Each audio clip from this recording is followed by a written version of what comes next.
In this video, I'll be showing you how to pay for something on Google Play Store. Simple and easy. So all you're going to do first is you're going to add a mode of payment to your Google Play Store account. Good. So now let's tap on our profile. So top right corner of our screen, and then we move to payment and subscriptions.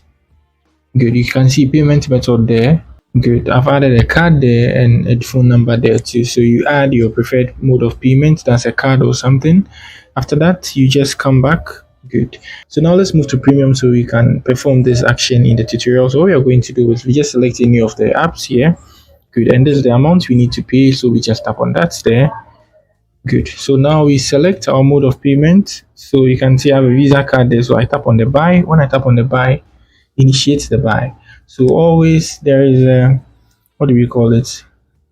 So always there is a purchase verification. Mine is a fingerprint. So when I tap on that, I'll have to put my fingerprint there, and then the payments goes through. So they take the money out of my card. So that's it on how you pay for something on Google Play Store. And even after you download the app and you want to buy something, when your card is inserted in your Google Play Store, just like I showed you earlier in the video, you are good to go. You just complete the payment verification and you're good to go. So that's it on how you pay for an app or something on Google Play Store. So if you are new here, just give me a like. If you have any question, let me know. So that's it for the video. Peace.